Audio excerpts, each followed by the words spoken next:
And we're live. All right. Wow. These harsh restarts. There we go. All right. So yeah, it's good to be back. And Matt is here on the TV. We're speeding along on the subway. And Chris has a bad back. So taking a break this week. Probably all that standing from Great Helm.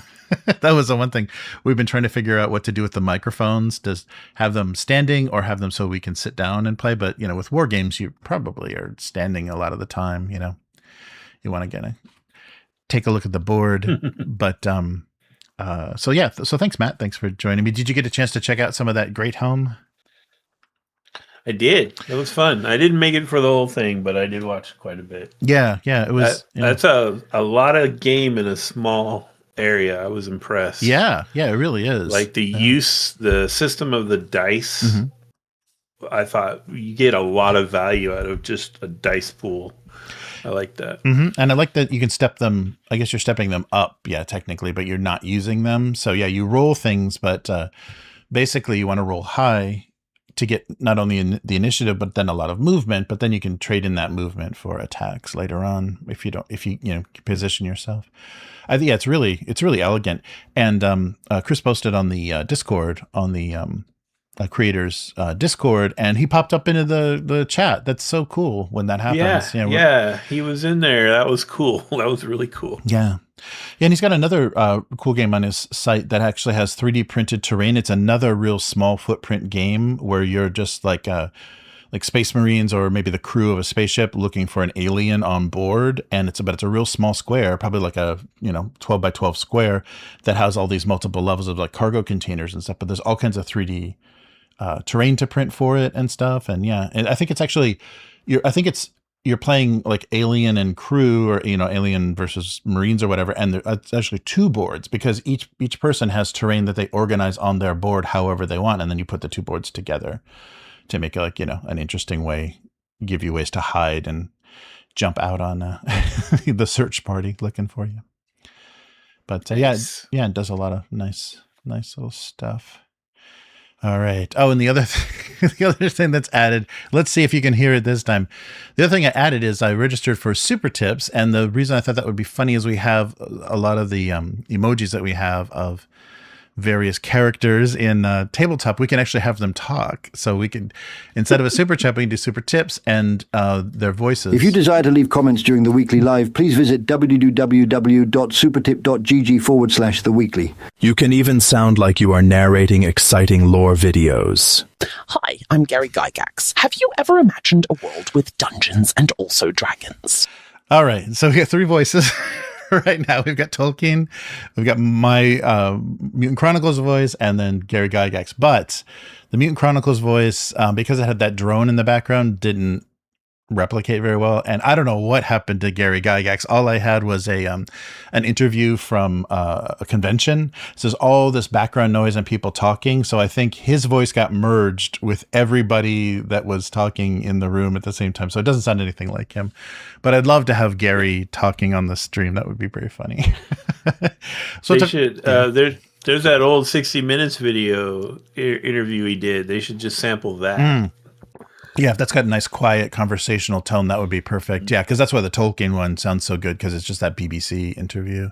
That's a really good interview, done in like 69, I think. So, like things that already happened, like the world had already started to. It was kind of towards the end of his life. I think he died in like 72, and they're asking him, about what he thinks about the effects, that his work is having, how it's being received in America, because like the counterculture, kind of hippie movement, peace movement really picked up. Lord of the Rings, like Frodo Lives and all that stuff was a big thing. So he was a fan. Right? Yeah. No, I don't know. I don't think he liked it because he didn't like, he didn't, he wasn't writing allegory. He wasn't writing, there's nothing symbolic in what he was doing. And so he was frustrated that that's how, people were looking for meaning where he says there isn't any. Yeah. But yeah, he hated like, everyone that wanted to equate the ring to nuclear weapons, he hated that. Mm-hmm. He even hated, even though he went through World War I, he didn't like people saying that his book was like an analogy or something. Right, Really right. didn't like. Yeah. Yeah. But that voice is great. So if anybody, so that address, that supertips.gg/theweekly/voice is for the voice comments, and so that'll pop up like a super chat, and it'll be read. So Nice. yeah. So we'll see if that ends up being used. It might be more fun on a more playful stream where we're just like having a discussion, like a more open discussion. I guess like kind of before and after the podcast. It's probably an okay time for it, but it's hard for the when we're trying to get through the topics, because usually, especially Chris and I, are on a timer. We're on a 30-minute timer to get Chris back to work. All right. So what have you been? Oh, so yeah, you mentioned before the cast, the 5 parsecs. You might have stuff set up for your 5 parsecs. Yeah, campaign. I kind of took on too many things at one time. It was sort of a mistake on my part, but 5 parsecs. Yeah. So I did that little video where I made my crew, and then I was like, well, okay, off camera, I'll put together the first mission, design the battle mat, set up alchemy, and then we can come back and play. Mm-hmm. It took a little while. Wow, yeah. But I'm done and I'm ready now. Good. But the reason is good, I would say. Yeah. Because, and I don't know how concrete or official we want to be about this, but looks like we're going to get Will back on Wednesdays. Oh, all right. Right? All right. Uh-huh. So my plan, I had an idea for a one-shot using the Fate system, which I think it's not my favorite system in the world, but for a one-shot, it's a pretty good one to tap because you can kind of just jump right in. Right.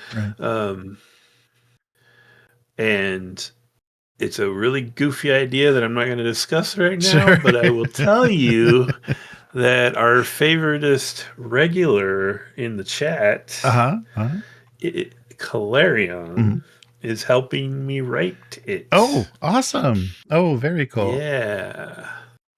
So be prepared for me to want to subject you guys to that in a couple weeks. Okay. Oh, that's great. And the third thing is that a guy I used to work with a million years ago, out of the blue, messaged me on Blue Sky. And I think he did it because I was posting on there about submitting a script to this guy that wants to do a web series. So he out of the blue, he messaged me, and apparently he designs his own video games now. And he wanted to see if I would help him write. Oh, nice. For the game. And so I'm like, sure. I've never written for a video game. Yeah, right. So I feel kind of bad because it's like, I ask him so many questions because, like, I don't know. Is it supposed to look like a script? Is it supposed to look like an outline? How do you even do this for a video game? You know? Yeah. So we're still trying to hammer that out, but yeah, that's a lot of stuff. You can imagine it just being like this giant flow chart, that just like, if then this, then this, and yeah. And he's making little episodical games that kind of tie together in one big lore, cool.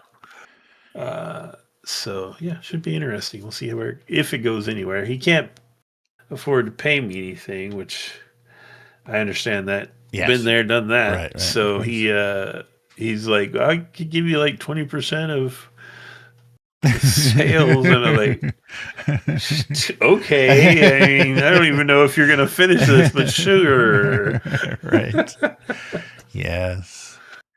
But it's good. I mean, that kind of thing would be good experience, though, at least learning how to structure something like that. Yeah, that would. Yeah, definitely. It might even be fun to, because then it would help you write some more complicated like NPC dialogue and stuff. If you wanted to have like this through thread in an RPG, you could have notes that actually had, branches based on the player's reactions. You're like, okay, I'll just throw this branch away and we're going to go this way. Yeah. Oh yeah, I guess so. I don't know. Yeah. That'd be good if I made something I wanted others to use. Right. Sure. Right. Yeah. My brain doesn't work that way very well itself, but yeah, I can see that being very useful for other things. Right. Yes. So we'll get back to Old School Essentials tomorrow. Some more desert fun. Yeah.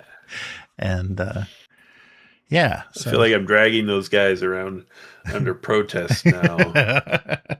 A little bit. Oh, there'll be something to chase you around pretty soon, I'm sure. So you won't have to worry. Well, good. All right, so let's get started for this week. I think we're all good. Yeah, good to see everybody in the chat. And so I just put that super tip link up as a test, and we'll try to figure out a better way to use it. Right now, the Tolkien voice is the only one probably worth using. It's the only one that sounds even slightly funny, and you can get him to say all kinds of funny things. So it might be good for commentary. All right. So let's get started for this week.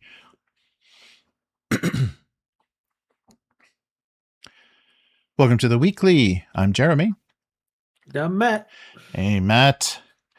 Hello. Chris is out with a bad back, and Matt is on the TV. So thank you so much, Matt. I appreciate it always. And this week on the weekly, the Boy King, the Great Pendragon Campaign is back. A Crow's Alpha Playtest, Heresy Supreme, and the Chaos card deck. So let's see. So try to end with something fun and indie and small, but let's start with something big, something great. The Great Pendragon Campaign is back for the latest edition. So for the current 6th edition, they're going back, and this is a little bit unusual a campaign because it's been republished a few times for different versions, and it's different every time. So they're trying to go back to the original and give you the authentic experience. So for 6th edition, we're getting the Great Pendragon Campaign, which is, I think, 3 parts that can be played independently. They are linked to this very great, very lengthy campaign that takes place over decades. Or you can play it, just play one of them. Originally written in 1985, published by Chaosium's founder, Greg Stafford. The original version of the campaign was a detailed setting expansion that explored specifically the Arthurian legend. So it was the whole campaign covered a timeline of 80 years of history, and basically the rise and fall of Camelot. So Chaosium is going to publish multiple books over the next 2 years. The first one coming this August, The Boy King. So there are going to be, of course, they're going to do variant covers and things because this campaign has some history. So they've got some old artwork, some new artwork, and of course a leatherette, limited edition. So what is The Boy King? This first part will be set during the reign of King Uther, Arthur's dad, and kind of the chaos and civil war of that time. The setting path is going to lead to the eventual rise of Camelot. This whole thing is going to be overseen by David Larkins and with art direction by Paul Tobin. Of course, Greg Stafford passed away in 2018, but they're going to go back to his notes. So he drafted a lot of notes when he was creating this originally, and they're going to go back to refer to those to try to get this as close to a recreation of original materials as possible. So the first 1985 supplement for first edition had art by Tom Sullivan, won the H.G. Wells Award that year for Best Supplement, and was republished then again in 91 as The Boy King. So first it was just the Pendragon Campaign, and then it was revised for the second edition as The Boy King again in 97. In 2006, it was again republished for the 5th edition of the game, given the new name, The Great Pendragon Campaign, and it won the award again that year for the Diana Jones Award. So it's a much heralded campaign, supplemental material, but the material over those versions changed significantly. The different iterations, of the rules and things kind of changed what they focused on. But the core concept of the Great Pendragon Campaign has basically remained the same, and they're going to try to reinforce that. So this content will be detailing the lands, NPCs, and major plot points of King Arthur's Britain. So roughly taking place between 495 to 570 CE, and of course blending real world and fictional sources to make this kind of long running campaign. So from the website, the Chaosium website, Boy King will be our first book, and the Great Pendragon Campaign will be a year-by-year breakdown with an epic sweep of King Arthur's life. So from pulling the sword from the stone to Arthur's ascension to the throne. The setting of the first book, of course, is war-torn Britain, and in the decades where the original campaign was published, it says on the Chaosium site, Greg Stafford added much to his tale, and he encountered new sources and lore and made appropriate adjustments. And so all of those notes and things. So this is going to kind of be the greatest hits of everything that's kind of evolved that was published for Pendragon. And they're doing this as a multi-volume approach that can be used with the starter set, the campaign core book, Game Master Handbook, and the Noble Handbook. It'll all be compatible. So all this will be coming over the next 2 years. And they emphasize that each one of these books can stand on its own. You can play them, however you want, but they will be linked, because this first one will take place over 20 years of in-game time.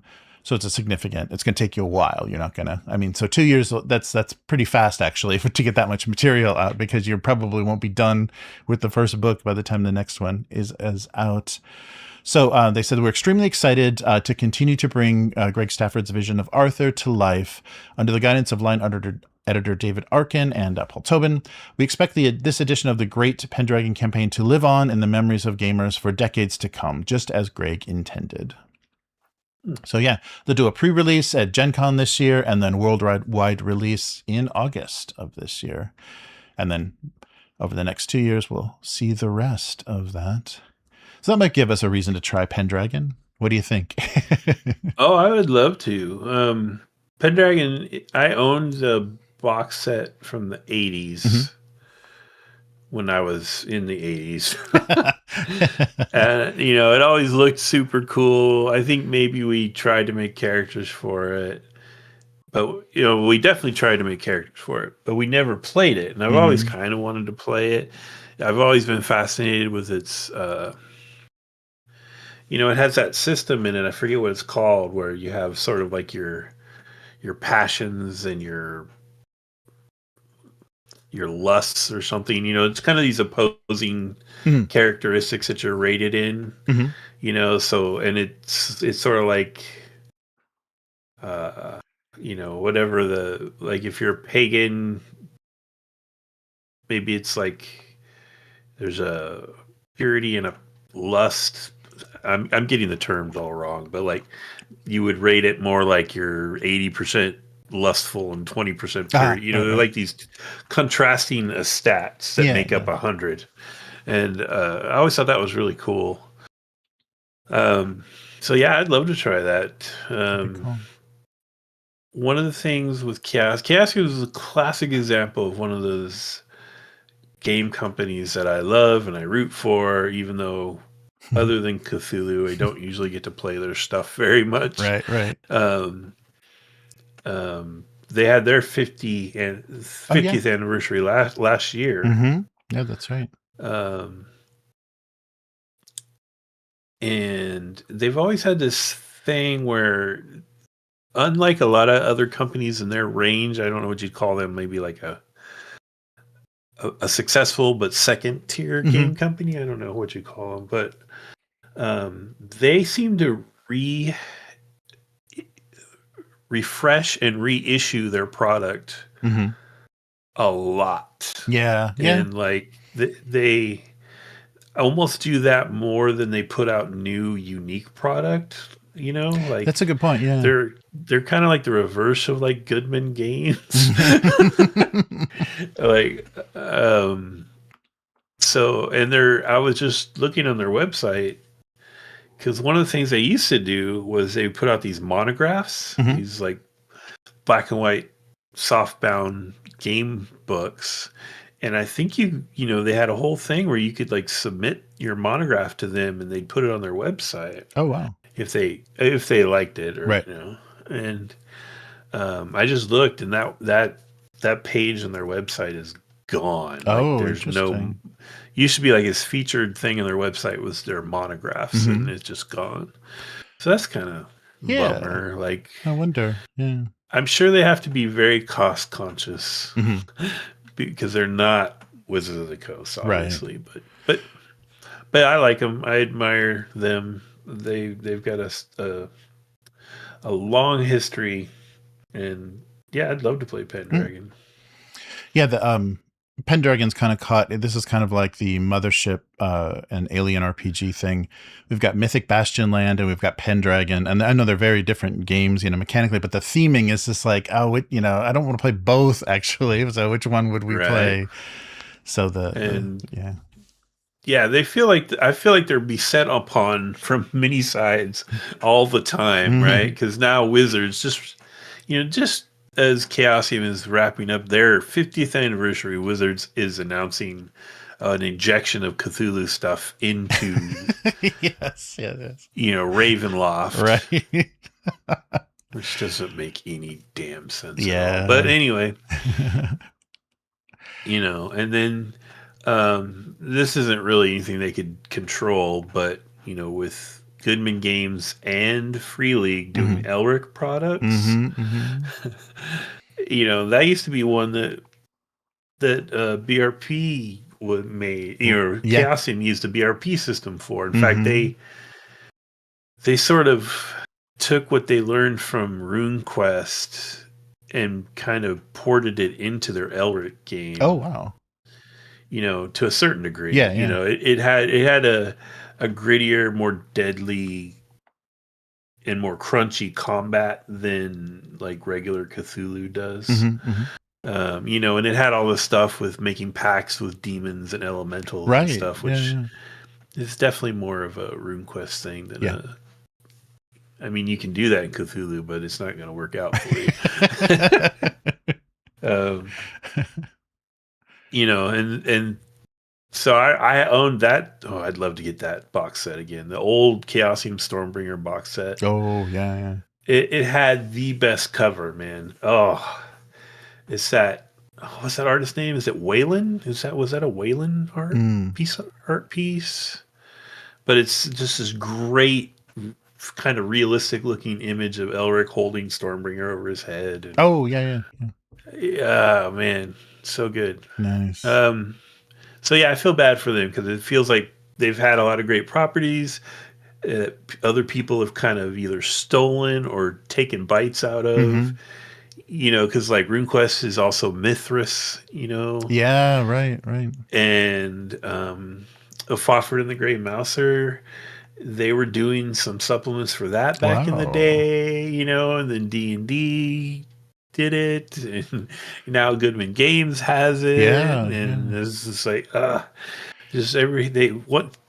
two steps forward, one step back for Chaosium all the time. It feels like and I think you're right. They seem to like really be just sticking to their hits, but they've got a lot more competition with just those few with RuneQuest, Call of Cthulhu, and now Pendragon. Yeah, interesting. In fact, wasn't it Chaosium that made the deal with Fritz Leiber to get him some money when he was like down on his luck? Yeah, I think it was. Yeah. Yep. Good stuff. Yes, Clarion. Michael Whalen that's the name I was trying to think of. I don't know if that's actually the artist on that cover, but I think it is. I think it's so funny that Free League is doing an Elric game because they've been using Elric art not them, but Dragons and Demons has been using Elric art for cover art for so many editions and stuff. So it'll be funny for them to actually do an Elric game. Nice. All right. So we got an announcement of a playtest. So there's been a closed playtest for the MCDM's Crows RPG. So back in January, we talked about that. They were doing another game, a follow-up to their popular Draw Steel. So yeah, this is an interesting, like it's survival horror dungeon crawler is like how it's, but it's not heroic. It's got OSR vibes, but it's not OSR. It's not going to be, rules light. It's going to be much more like Draw Steel in its mechanics. So they've revealed more information, and you can get your hands on some playtest materials. There's an early alpha playtest version that's available for download on the MCDM Patreon. And basically survival dungeon crawling in the post-apocalyptic ruins of a fantasy world. So the archmages were corrupted by some sort of magic, and now they're unleashing terrible destruction on the world. The players take the roles of adventurers known as crows, who pick away at the ruins like carrion birds of the ruins of the old world and search for treasure and rare magic items. So it's got some similarities with the draw steel mechanics, but leans much more into survival and dungeon delving as opposed to heroic high fantasy and tactical crunch. So technically it's not an OSR game, but the art, even just looking at the art style, it's definitely influenced by that style of play. And the motto of the game is fortune or death. So definitely a lot, grim, dark, grittier. Just not as, rules light as it could be. So some of the features of this system are equipment-driven character design. So rather than class, whatever your gear is will give you an innate, or will give you like class abilities. So however you equip a character, treasure-based advancement. So strong incentive to avoid unnecessary fights and just get out of there. So get in, get rich, get out. The mechanics. Slot-based inventory as the core system. So characters will take wounds, lose backpack slots, and reduce their options and increasing the risk of death. The more they lose. Unpredictable magic backlashes can be triggered against the casters. Highly lethal, attrition-focused combat. So health layers are armor, durability, stamina, and wounds. So you're kind of taking hits on everything, layers and layers. So first they get through your armor, and then they wear out your the padding under your armor, and then your stamina, and then you'll take a wound. So making prolonged dungeon delves are increasingly risky with that layering. So it's 2d10 plus a characteristic, strength, agility, or mind, plus a relevant skill. Failure is 11 or lower, partial success is 12 to 16, and full success is 17 and up. Natural 2s to 3s they trigger doom, and 19 and 20s are critical successes. So there's dungeon turns and usage dice. So the time in the dungeon is tracked in 30-minute dungeon turns with random encounters and resource depletion checked at the end of each turn. And light sources, spells, and equipment use dice that can burn out unpredictably. So the usage dice. And then town building and character legacy. So beyond the dungeon crawling, crows visit a persistent town.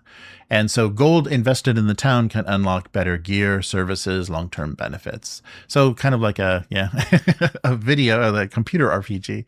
You level up the blacksmith and he'll make you better weapons, that kind of stuff it smells like. But so included in this alpha test are the official early version release, and this is actually going to be released as part of the second annual Dungeon Jam event.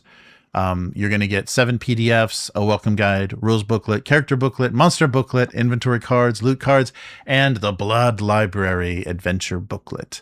And some new illustrations. So even in this playtest materials, Nick Despain is going to do some illustrations in there, and 2 new maps for your Blood Library dungeon adventure. So Blood Library is a monster-infested multi-level dungeon. And be sure to submit all your feedback for Crows by Monday, June 29th. And that's when they're going to close everything and possibly take your comments into consideration and work on releasing a final version. So, yes, I'll put a link to the Patreon where you can pick up those materials. What do you think, Matt? You ready to be a crow? So I have a slogan for MCDM in general, and also for, what's his name? The main dude? Colville? Matt Colville? Matt Colville, yeah. It looks like Lon Chaney Jr. halfway through the Wolfman transformation. Right. Instead of rules light, he's making role playing light. Oh yeah. Like, that's true. Yeah. Game heavy. Game heavy. So I'm already on record as having multiple points of contempt for Draw Steel. Right. Because Draw Steel is just 4E turned up to 11. Like, how can we wring the last bits of role playing out of 4E and still call it a role playing game? Oh yeah, here we go. We'll make this. And now I'm looking at this, and I'm looking at their little backer kit page, and it's got this very simple but thematic black and white picture is like the only picture that you see. And it's based on what you just read or discussed, it's basically like Matt Cole. He probably like was going through his boxes and found Torchbearer. Yeah. And like, oh, I'll just do Torchbearer, but make it crunchier. And right. Forbidden Lands had some interesting ideas about inventory and item usage. I'll throw that in there. And what you just described just sounded like I'm ripping off Torchbearer and Forbidden Lands at the same time. Yeah, and then they throw up a piece of art that is screaming OSR. Yeah, it really does. But they're saying they're not. Right. I mean, like, inspired. Yeah. Well, the artwork, there's a lot of artwork on this alpha test announcement page, and the artwork itself looks very shadow dark. Like, it looks very heavy. Yeah, it really feels like that. So yeah, they're trying to kind of get involved in that vibe. It's like, well, it's OSR for the younger folks. I don't know.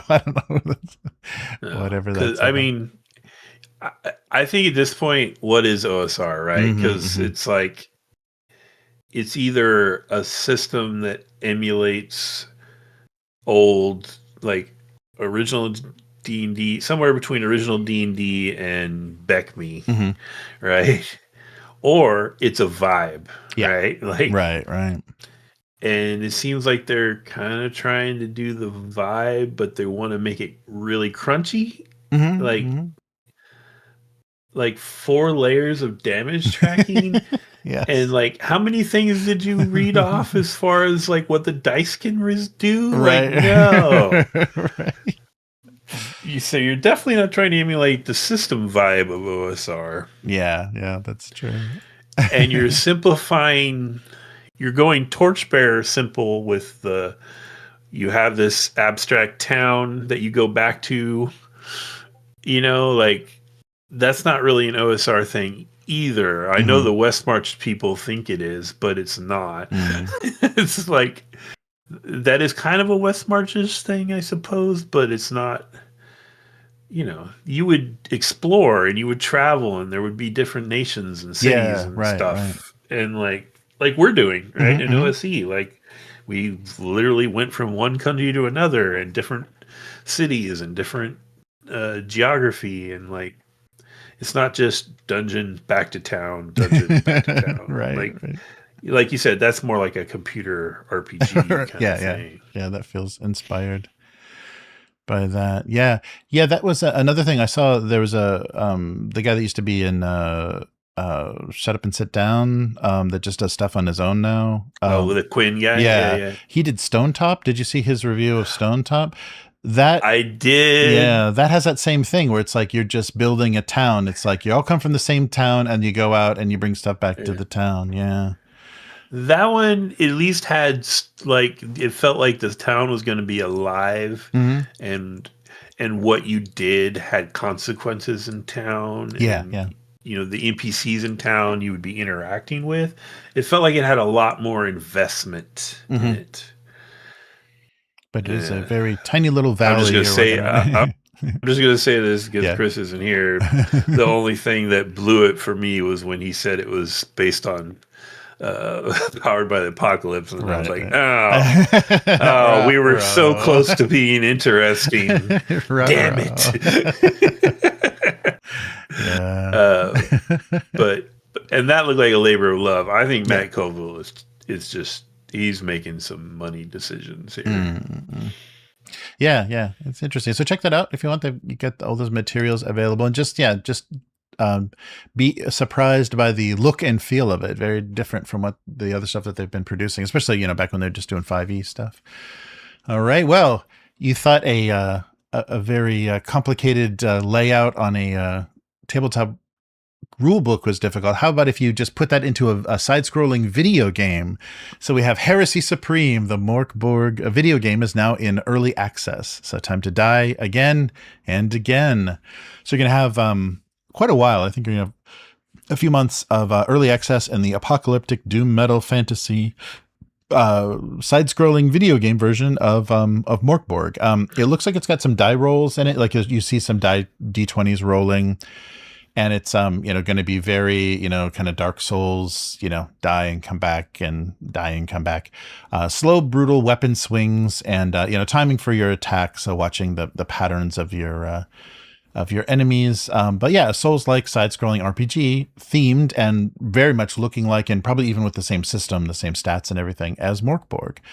So, quote from the studio, a desperate attempt to endure the coming apocalypse is a cursed, unjust, dark fantasy world made only to appease a vain god. Combat is brutal, choices are lethal, and survival is a temporary insult to fate, a flail to the face. So every choice must be weighed, react in time, or face a violent end. And when weapons are not enough, turn dozens of items to curse, confuse, and drive your enemies into despair. Gather a party of wretched anti-heroes and try to stall the apocalypse before they betray you and strip you of what little you have. So yeah, we're going to have about 6 months to a year of early access. They've already presented a roadmap of updates and kind of outlining their plans for this, and you'll get to vote on the next playable classes if you get involved in the early access. I think on their they're taking feedback on early access throughout the next year to year or half a year. But yeah, I was surprised. It looks exactly like a moving, dying, killing version of the MÖRK BORG rulebook. They did a really nice job of making it look like the book is the yellow, the black, and the hot pink, and splashes of yellow and red everywhere. Right. Although some of these monsters look a little like Don't Starve kind of monsters. Yeah, so I was really surprised by this. I mean, they're trying to make it a brand. I mean, this isn't going to have huge reach because it's like an indie studio, smaller studio doing a side scroller, but still kind of reaching out with that branding is interesting. And if it's fairly priced, you're going to have a lot of MÖRK BORG or board game in general players who'll probably try it out. Yeah, and if they did a nice job with the gameplay, that might be kind of fun. It might be kind of one of those what is that, Darkest Dungeon kind of things. It might catch on depending if the gameplay is good. It might catch on because it's bleak and killy. You'll die again and again. It is kind of funny that it's kind of like almost become a joke where it's like, oh, what's getting a Borg now? Right. What genre are they going to move into Borg into now? Yep. Like, oh, we're just going to completely jump over to video games and take over that space. It'd be really funny if they did a pirate Borg and a cyborg. If this does well, if that same studio just rethemes it and keeps cranking out the Borgs. It's funny. I'm on a website. What is this website? Rock, Paper, Shotgun. Oh, yeah. Did an article about it. And in the middle of it is an ad for the Exodus game. Nice. Well, I think Rock, Paper, Shotgun got bought. They're not independent anymore. They're bought by somebody big, like Polygon or something. So they're the same people that own a bunch of different publications. So yeah, they're going to have those. They're going to have pretty mainstream ads on there. It almost looks like Bethesda type graphics. Yeah, it's not great at all. Yeah. Sorry, this is a total tangent. Exodus tangent. Well, yeah, the time dilation does, cause these things to happen. Yeah, that's true. Who knows what I'm really talking about this? And if I'm running away from you at light speed talking about Exodus, does it turn into a MÖRK BORG video game? Oh man. Yeah, I can't believe that thing is still even coming out. But so let's end with something that looks really fun. A really nice idea. So Vengers Decks, a Glasgow company, based studio has been releasing kind of decks of cards that are accessories, tools for tabletop role-playing games. And they have just come up with a physical edition of something that I think has been digital for a while they've been testing it and figuring it out, called the Chaos Card Deck TTRPG. So it's a pocket-sized, standalone system designed for zero prep tabletop adventuring. So the lead designer is Scott Doherty, working for Avenger Decks. They already have this whole repertoire of supplemental tools, but this is going to be a complete experience available for only £15. And they did a period of digital play testing to kind of get things before they finalized it. The cards themselves look really nice. They've got a really nice design and layout. Like one side, I'll have a really complicated, dungeon map, and there'll be other. The way they present the text and everything works very well. Feels old school and a little grungy. So it's built both for solo and group play, and you can so no bulky rule books or anything. Everything will be rules and everything will be restricted to a single tarot-sized card deck. So mechanics for character creation, session generation, on-the-fly monster encounters are all handled by the cards, or on the cards. Players will begin in the keep, they'll venture into the realm, and they'll return if they survive. So that's a structural loop that deliberately will accommodate fluctuating player counts and impromptu gatherings. So this might be a nice, fill-in game. The digital rules will remain free, so they're going to you'll be able to get the digital cards for free as a PDF. But they really wanted to do a physical release, the tangible tactile, kind of upgrade for the table. If you're playing in person, it's much nicer to have cards to throw around and keep everybody off their phones. Because I guess you could play in person on your phone, but it's nicer to have everybody turn off their phones. So a quote from the designer. So in short, because there's nothing like holding a deck of cards in your hand and unleashing chaos at your table, I use my card decks for most of my game sessions, encounters, critical hit flavor, mechanics, dungeon, geomorphs, NPCs, and so on. And an entire TTRPG in a card deck form is just a natural extension of that. I've always loved the idea of drawing a card from a deck and creating something magical. Plus, there's a bonus of how portable it is. You can run a solo game. You can take it wherever you like. You can pull it out of your bag or your pocket and kick off a session with zero prep. So all the rules and tables are right there in the deck. So the deck integrates largely into their existing range of decks, like he was talking about. A few of those are the crit and the snap, and allowing you to stack and counter mechanics and not having to do anything but just have the other deck of cards. So so a physical version, and too bad that the shipping is kind of restricted. So if you live in a kind of rare and difficult to mail to area, they're probably not going to ship to you, but the digital version is available.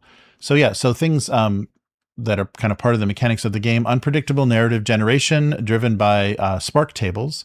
And so you can create even story in the session itself. So they're aiming to have this physical deck reach a more global audience and people that are fatigued by heavy source books and extensive session prep. So Scott, the designer, will be at Tabletop Scotland in this year, 2026. The convention is now the largest one in the UK, so it's a good chance to see the game and probably pick up a copy.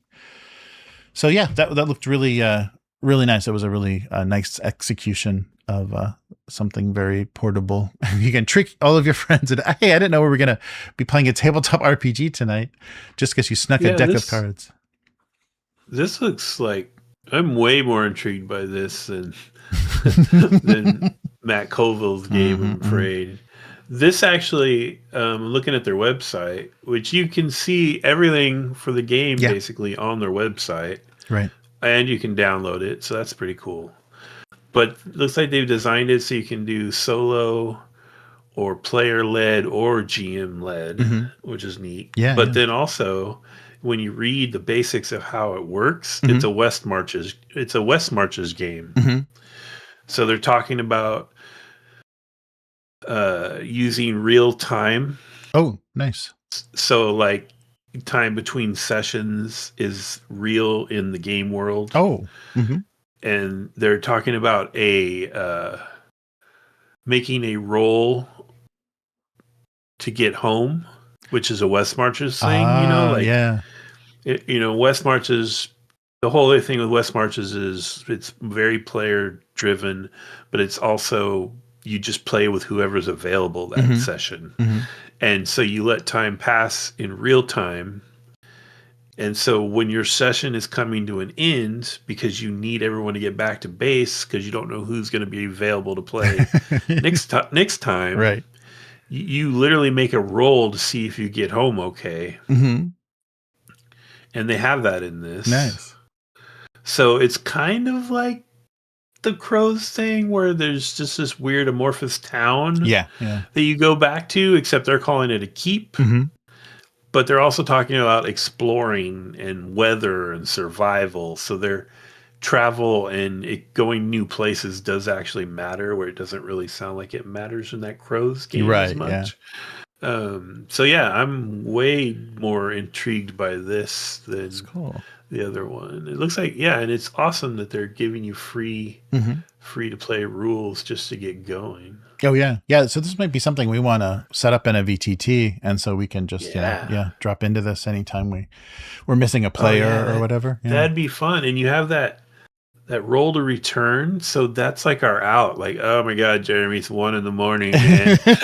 All right, guys, let's just do the roll to return and get the hell out of here. Right. Yeah, that's cool. Yeah, very cool. Nice. Well, I know they ship to the US, so that might be a good thing to have around, have in your bag.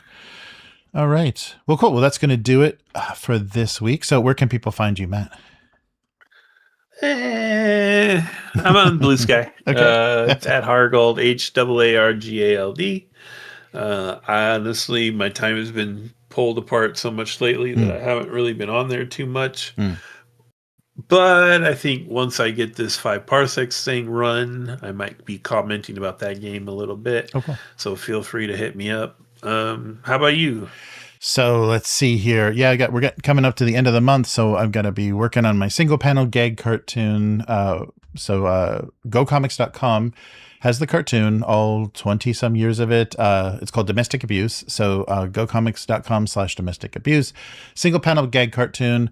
Those come out a couple every week, and I did some live streams for creating those on both YouTube and Twitch under Abuse Cartoons. And you can also check out rcharvey.com, a great archive of R.C. Harvey's writings about comics and cartooning. And but if you like what we're doing here with the weekly, consider becoming a weekling. You can do that at patreon.com/upturnedtable. We've also recently turned on Super Tip. So if you want to have something read by Tolkien on the show as your comment. So it's just exactly like a super chat, except it's not going through YouTube. So the split is much kinder, and there's little AI voices. I'll try to get some of those perfected. So some of the characters and some of the recurring people, possibly even the CEO of Hasbro, can give their 2 cents while we're doing the weekly. So we'll give that a shot. Upturnedtable.com is the main website, and on all social media, Upturned Table. So we will be back at this time tomorrow with more old school adventures. We're dealing with the Master of the Desert Nomads, so X4 from the original run of BXD&D, and so. Thanks for watching and listening, and we'll be back again soon. Bye. Goodbye. Where's the button? Just a sec.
All right, we are back. Oh, and Matt's super tipped. So let's see what this sounds like.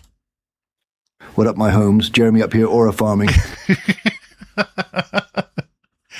Nice. You can get a man that died in the early 70s to say horrible modern things. Yeah, so I'll find some. I thought it would be fun to have Tolkien and Gary Gygax, be able to shout down each other. We've got to find a good. I don't think Dave Arneson ever did a nice long interview, but I'd love to have Dave and Gary voices on the channel. I don't know why I find that so amusing, but I do. Well, thanks, Matt. Yeah, I think that works. What else? Yeah, so unfortunately, Gary sounds insane. There was a really somebody I guess was doing a documentary, and they interviewed him at probably Gen Con or something back in the day. And there's so much background noise, and the questions they were asking him were so stupid. And then they just posted the audio for it. They just threw the audio for it up on YouTube. It was really, really dumb, talking about, and I guess it was, of that time, like role plays, role in education and curing dyslexia and all kinds of okay. It was back when they were, I guess maybe it was like anti-satanic panic stuff. Like they were trying to say, it's so good for socializing your kids and helping them learn simple math and spelling. And, they were really pushing that aspect of it. It doesn't worship Satan, I promise. I think I've told this story on here before, but I lived in Renton, Washington in 77. Oh, no. Yeah, 77 to 79. And they were just starting to roll out in the school systems up there, like D&D games, because of the fact that, you can improve your language communication skills, you can improve your, you're doing a lot basic math, that kind of stuff.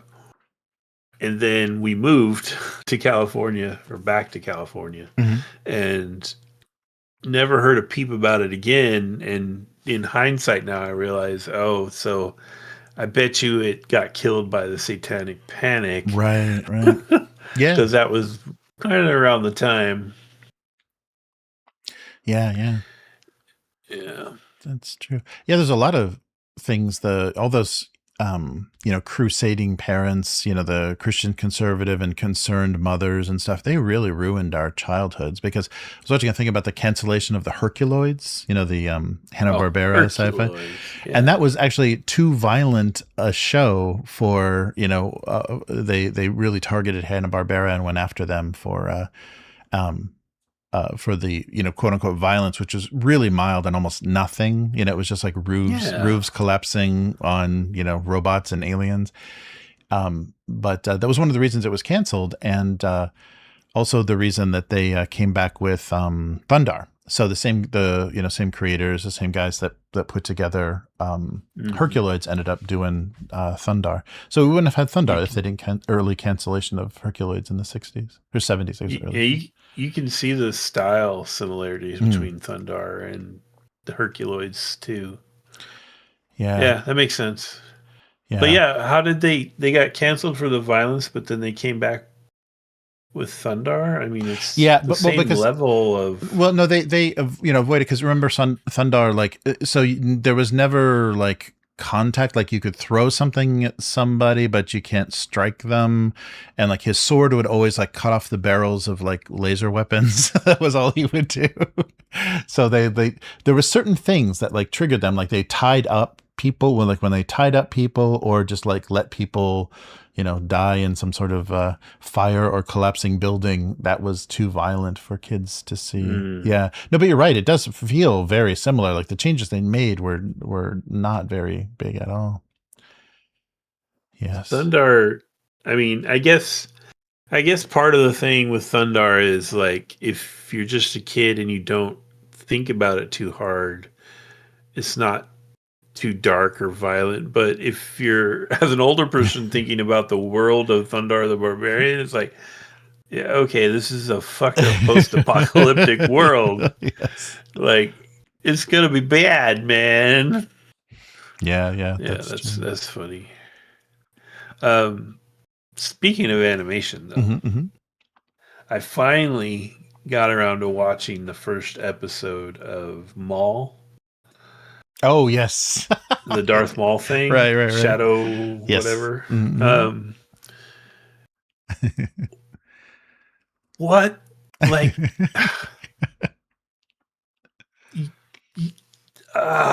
it's got like that 80s G.I. Joe cartoon level of fake violence where you only shoot robots. Yeah. Or if like someone's in a vehicle that explodes, you make sure you show them jumping out of the vehicle. You know, that kind of thing that they would do in like G.I. Joe and stuff. Until they killed that one crime lord. Yeah, right. Yeah. And I'm like, which way are we going with this? Are we shooting people in the back because you did that? Right. Or are we like, no, we only shoot robots and people always escape explosions because you did that too? And it's like, this is like everything wrong with Disney in one thing. It's like right. They're afraid to make a firm decision.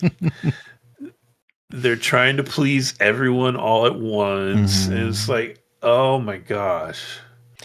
Yeah. I was so bummed because that right there, the Outer Rim scum and villainy thing would be a great direction for them to take Star Wars. Like they could take the seriousness and the adult concepts of Andor and move it into that crime world. Right. And I think that it would be amazing, but they're terrified of, you know, making something that's just for adults who are thinking, you know, like adults, not, you know, immature fanboys and kids. Right. And it's like, what a wasted opportunity. Yeah.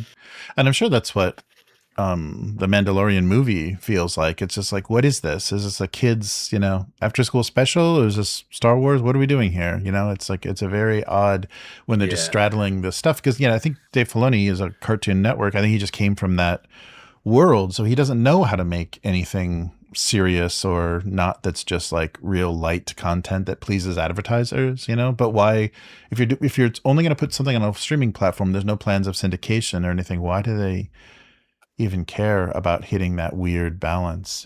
Well, so they can gate it. They can gate it. Disney Plus already has like, you can move stuff into an area where if the parents have set up parental controls, they have to have a password to watch the more violent or grown up stuff. Right. So there's just no excuse. Like, it's just the coward's way out. Yeah.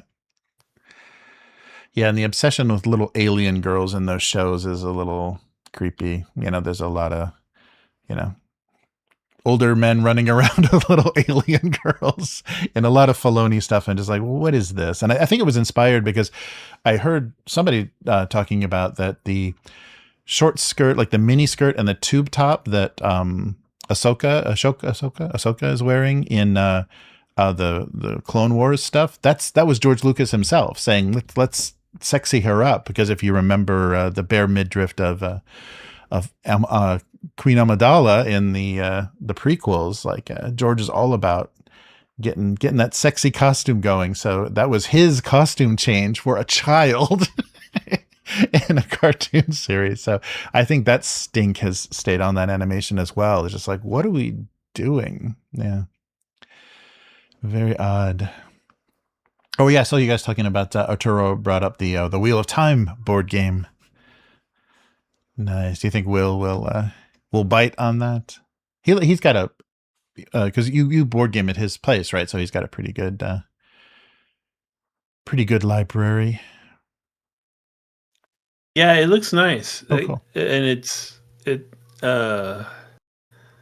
it does kind of look a little maybe War of the Ring-ish, but it seems to have some other like Euro game mechanics built into it. Like, but it looks nice. Looks like it's going to be a nice production. Cool. I'm going to try to trick Will into buying it because he's a huge Wheel of Time fan, not the show, the books. Yeah. Oh, not the show.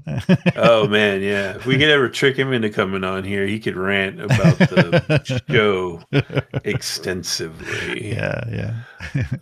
Like how showrunners don't understand how small medieval villages separated by large distances would tend to have homogenized societies. But anyway, we don't need to get into all that right now. Right.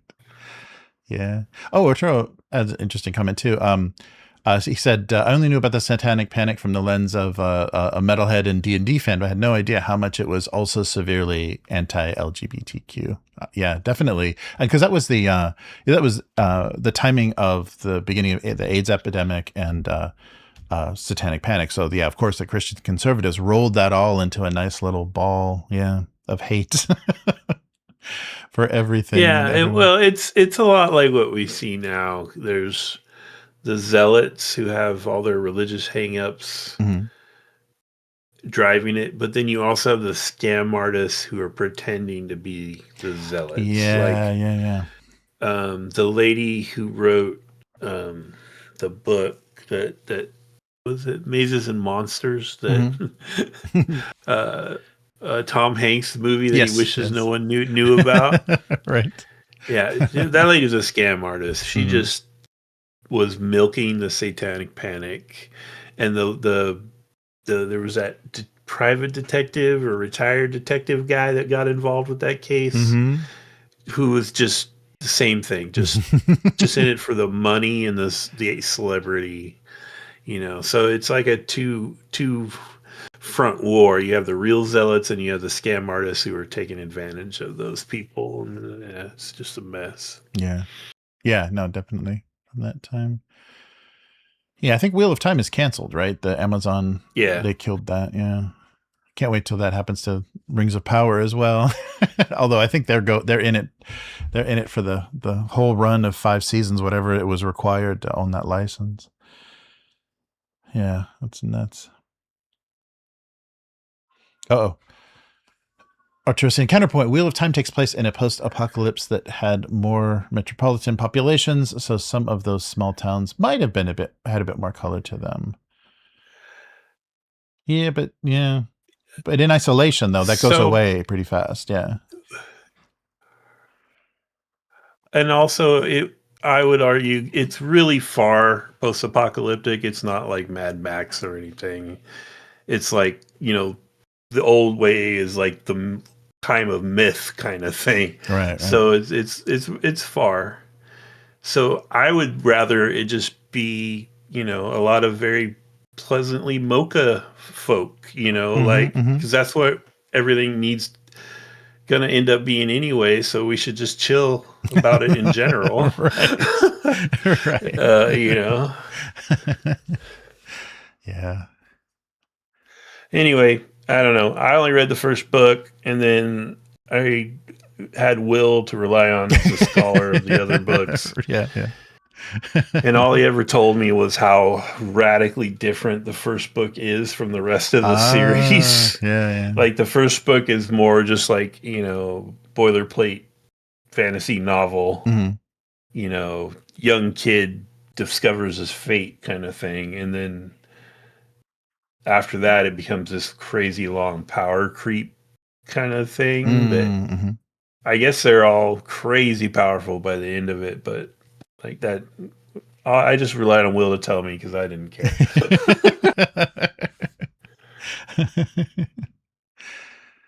Nice. But yeah. So that's good. Oh yeah, I can't wait to find out what you and Clarion are cooking up. That should be fun. Oh yeah, one of these Wednesdays could be fun. We've been knocking it around for a little bit, and he set us up with this website where we can kind of share our stuff together. Oh, nice. But not be reliant on Google. Yes. Yeah, that's great. So we've been using that. It's pretty cool. Put the name of it in the chat, Claire, and I forget what it's called. One of those collaborations. But yeah, it's cool. It's we're gonna use the fate system. It's gonna be a one shot. Setting it up so you'll have like we can do fate character creation, but simplify it a little and with a little bit of structure to feed the one shot. Or, I mean, I think I'm going to make some pre-gen characters too, but I think it'd be more fun for you guys to just, kind of make your own thing. But it should, Ellipsis. It's called Ellipsis. Thank you. Oh, cool. But it should be fun. Should be pretty neat. So maybe in a couple of weeks, or ask Claire on, do you think we can get this done in a couple of weeks? I mean, like a beta test. So like we'll beta test it on you, and then if it works out good, we were gonna like say, hey Jeremy, you want to do the art? Nice. Fate, was that Evil Hat? Really super open license. Yeah, like that's great. You can actually use excerpts from the rule book. They don't care. So like you could do the art, give Clarion a co-writer credit, and we could throw the thing up on like drive-through and stuff. Nice. And, it could be fun. Very cool. Yeah, I can't wait. Can't wait to test that out. Yeah, that'll be good. It'd be nice to have if you can get Will back with us during the week, that'd be fun. Yeah. Very cool. All right. So yeah, I think we're gonna try to do another Great Helm, but probably next month at the earliest, sometime next month. But that's a really fun system. Yeah, and it seems like an easy one for you guys to get on the table and playing on the stream. Yeah, that was that very scenic, just perfect board that Chris built was so photogenic. That was, as soon as I put the camera in front, I'm like, oh my God, it's beautiful. But I realized tactically though, you guys need to see overhead as well. So I set up a little overhead cam so you can kind of see positioning and stuff. But yeah, it's so nice. And there's so many like different scenarios where you kind of, confine the board in different ways. And the concept that I really liked about the game is, as it expands, this is just one small area on a battlefield. Like this is just the foot knights facing off, and you can add cavalry, and it's also like mounted knights and things. And there's so many different scenarios, but you can actually play it like a full battlefield in front of a castle. You can play defenders and attackers, like a siege on a castle and stuff. Like and the small aspect of the board is just because you're just playing one scene. Like one match is one scene, and that has consequences, in the full war. So it's pretty cool. It's like they figured out an interesting way to scale a war game, and everybody only needs 6 models, so works really well. And I finally got a good reason to print some of those monstrous encounters, those Warhammer Fantasy-esque models. Those are really great, and they're super modular too. You guys were playing some kind of like modified first time game rules. Yeah. Right? The first one we played, where we had the sound trouble at the end, was we didn't lose dice. We always rolled the full amount of dice, and weapons didn't have different abilities. Like everyone had a sword and shield. So we always had just the same choices for attack and defense. But in the second match we played, because it went fast enough, they only took 2 hours each, our first learning game and then the second match, because it's restricted to 4 turns. The second one, we just kind of went WYSIWYG with the characters. Whatever the model was holding, that's the weapon we gave them. And all of those had different abilities. Like you could parry, but you couldn't riposte, and you couldn't block. And there was all kinds of different effects. So you had to be more strategic about where you're putting people. And then every knight that was downed, that means you lose a die that you roll at each round. So your die pool gets smaller and smaller and smaller. So okay, so more granular with the weapon qualities. Yeah. But then also maybe quicker because you're losing dice. Yeah, it did speed it up a bit. Yeah, because things, it got a lot faster to get through rounds towards the end. And the interesting thing is once you introduce the mounted knights, they count as 2 knights unless your opponent is also taking 1. Then they balance each other out. So somebody will get 2 foot knights for your 1 mounted, and the mounted ones have crazy movement. And so it'll be interesting to start to blend all this stuff together. And there's also carried items. So there's like, I don't know if it's potions or what it is. There's things you can carry that have effects on the battlefield that aren't, in addition to your weapons. So we didn't get into that yet. That's like later scenarios, but we just played the kind of first version.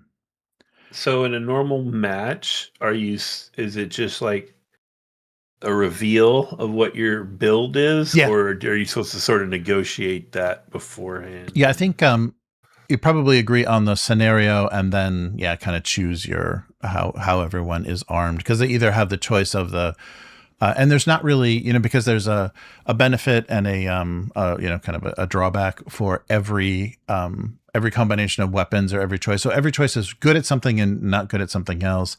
So it'll give you a weakness. So you can't pick the perfect build. Like the game is designed really well where you can't just go all 6 equipped the same way are going to blow everybody off the table. Like it's just, there's there is no way to do that. There's no, way to kind of min-max a force so that it's unbeatable. But you can, lean into certain scenarios. You can have better, be able to defend more, like have more shields if you're going to need to defend more, hold ground more, or certain things like that. But it's really balanced well.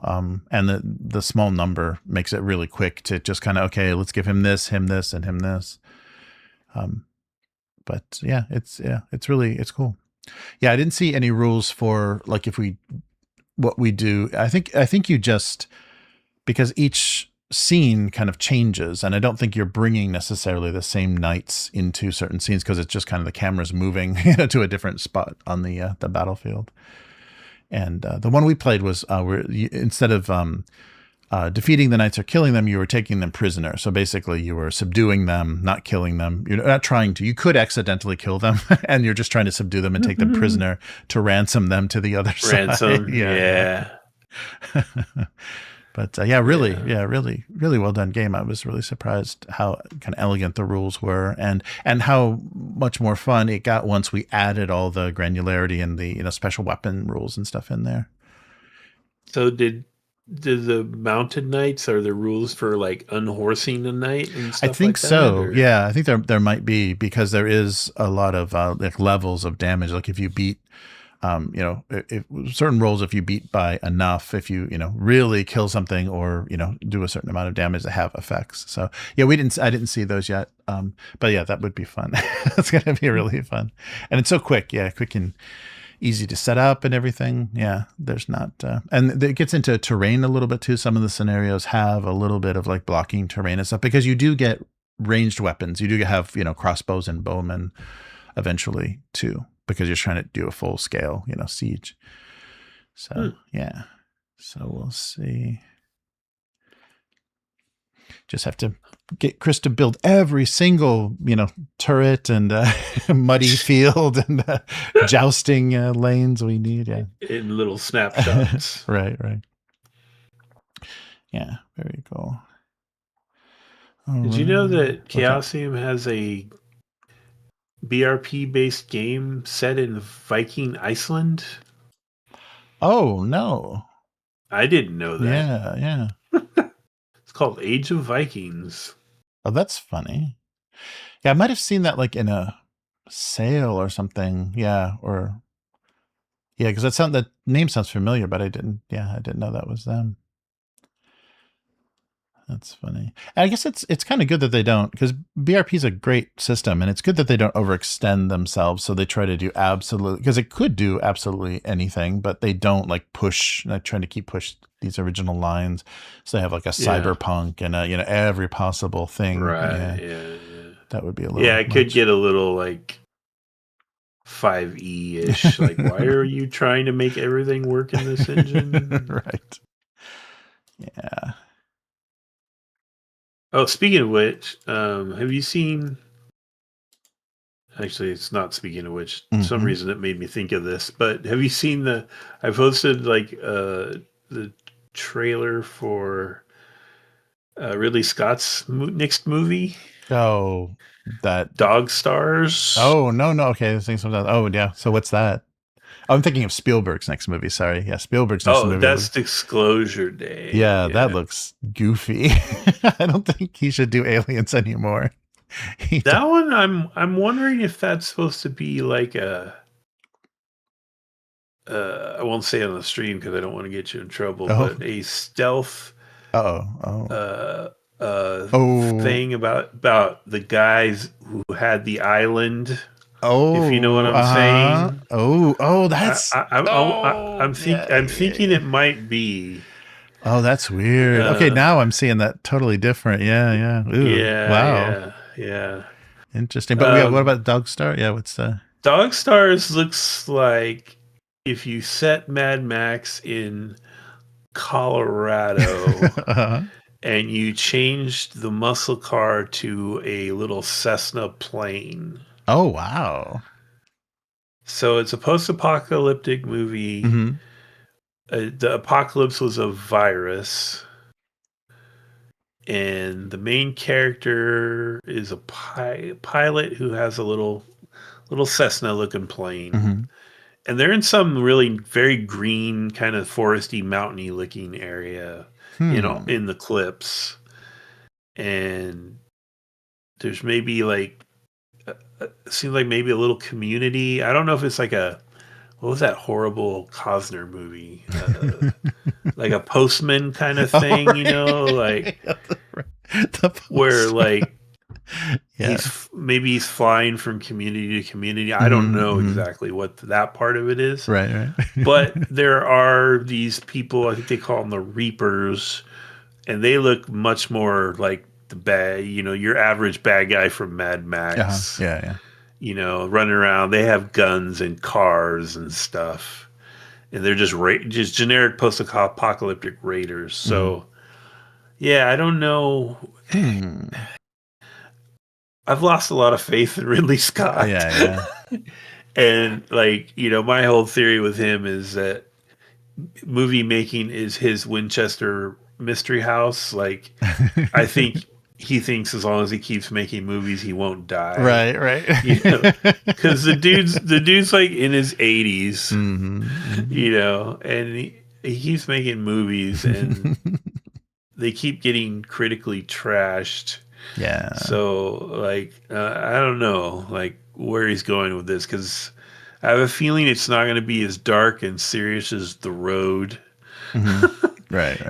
But it's probably not going to be able to outdo the last couple Mad Max movies either. So I'm not really sure what kind of movie it's going to end up being. I'm skeptical. Yeah. But, and he casts kind of weird too. Yeah, I don't know what's going on. Yeah, and I can't believe he did Gladiator 2, right? He directed the sequel to Gladiator. Oh my god, that was insane. Like, why would you do that? I'll never get that $14 back or whatever I paid. Oh, that was a lot of time and money just to see Denzel Washington just chew up the scenery. Right. He didn't give a fuck. Oh my god. That movie. Oof. Yeah, but all of them, Napoleon, he obviously was just whoever the historical consultant on that movie was, he's just oh, that's what he did, huh? Well, that sucks. I think this is going to look better. We're going to do this. Yeah, right. That'll he put trench warfare in the Napoleonic battles, and it's what? And people hiding under big canvases, and whole units hiding under canvases to surprise attack. And it's no, this is so wrong. Yeah, I don't. What was the last one of his movies I saw that I thought was actually good? Oh man, did he do? Was that him that did The Last Duel? Yes. Yeah. I like that. That was good. Yeah. That kind was of a good. Rashomon. I didn't need to see that woman get essayed like 3 times, but I like the Rashomon kind of aspect of that. Why did they have to have that scene 3 times? But I liked the, kind of told from a different point of view. Yeah. Yeah, that was good. That was pretty good. Yeah. And of course, Prometheus is the heartbreaker because Prometheus looked good. Yeah. Oh yeah. Yes. It's just terrible idea. Yeah, that's true. Yeah, there's some shots in there that were so beautiful. It's like, why are we doing this for this movie? Yeah. And I liked, especially the director's cut of Kingdom of Heaven. I really enjoyed that movie. It's freaking long, but I enjoyed it. Yeah, I don't know. Yeah, I guess The Duel is the most recent one. Yeah, you're right. But there's been a lot of misses in before and after that. Yeah. Yeah. Yeah, we're gonna lose a whole era of directors pretty soon here. There's gonna be like a few years where Scorsese and like everybody's going down, and that's gonna be bad. He's getting a lot of heat, which I think is hilarious because he's been very critical of the utter schlock of Marvel movies. Marvel stuff. Yep. But then he keeps coming back to voice that alien in the Star Wars stuff. Yes. And he's been getting a ton of heat because he's in the new Mandalorian movie. Right. Old guy gonna do what old guy wants to do. Yeah. That's funny. Well, cool. Well, thanks so much, Matt. I really appreciate you helping out, co-hosting this week, and we got to try out. Thanks for helping me try out the new Super Tip system. We'll have to find a good use for that on on some kind of stream, some kind of goofy stream where we want to hear some some old game guys fight it out.